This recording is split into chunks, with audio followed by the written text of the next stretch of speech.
आज की वीडियो में डिस्कस करेंगे कैरेक्टरिस्टिक्स सेक्सुअल रिप्रोडक्शन के। Involves formation of the mail and female gametes by the same individual, bisexual of by different individual, unisexual.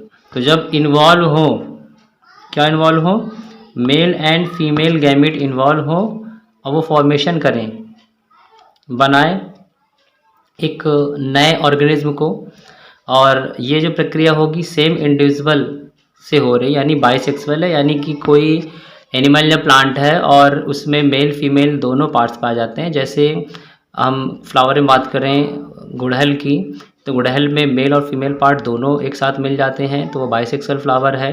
और ऐसे animal की बात करें तो अर्थवॉर्म है केचुआ, यानी कि तो उसमें बाइसेक्सुअल है, वो भी मेल और फीमेल पार्ट्स दोनों मिलते हैं, तो गैमीट उससे रिलीज होंगे।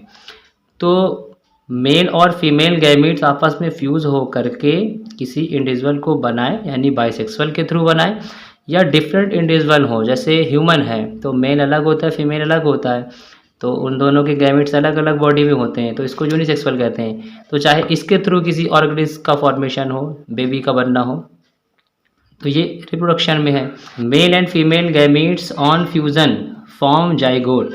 मेल और फीमेल गैमेट जब मिलते हैं तो इनके मिलने से जाइगोट बनता है, which develops into new organism, जो कि फिर क्या बनाता है, एक नए ऑर्गेनिज्म को बनाता है, एक नए बच्चे को बनाता है by mitotic division. Mitotic division के जरिए, माइटोटिक डिवीज़न के थ्रू जो है ये फॉर्मेशन करेगा।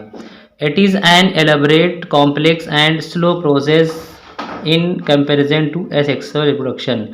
जो सेक्सुअल रिप्रोडक्शन है ये एक एलाबरेट मतलब बड़ा विस्तार पूर्वक, मतलब बड़ा लंबा प्रोसेस है, ये कॉम्प्लेक्स है, जटिल है ये, एंड स्लो प्रोसेस और धीरे प्रोसेस होती है। तो अब जैसे ह्यूमन में है तो अब ये एक लंबा प्रोसेस है भाई।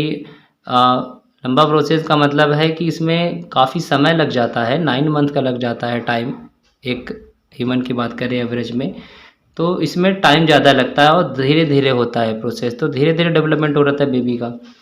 एसेक्सुअल में नहीं होता, एसेक्सुअल में ना ही लंबा प्रोसेस है ना ही जटिल है, उसमें सिंपल बस होता है। एक ही प्लांट है, जैसे आपको रोज़ है तो रोज़ नया प्लांट डेवलप करना है तो उसकी जो सेक्शन होती है, उसका जो स्टेम उसको कट करके आप लगा देंगे कहीं पर, उसमें कोई ज़्यादा झंझट का काम नहीं है, आपने उसको तुरंत कट करके उसको लगा दिया, तो वो एसेक्सुअल रिप्रोडक्शन है।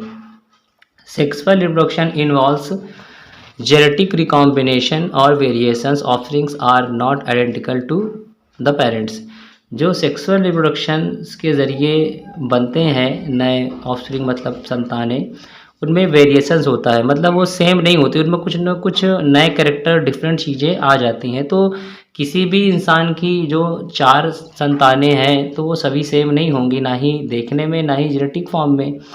तो ये होता है आपको सेक्सुअल रिप्रोडक्शन में देखने को मिलता है, वो आइडेंटिकल नहीं होती हैं, वो सेम नहीं होती, पेरेंट के जैसी नहीं होती हैं। पर अगर एसेक्सुअल की बात करें तो उसमें सेम होते हैं, उसमें नए कैरेक्टर्स ज़्यादा नहीं आते हैं। आएगा अगर उसको क्रॉस पोलिनेशन कराएंगे किसी फॉरेन या अदर स्पीसीज से।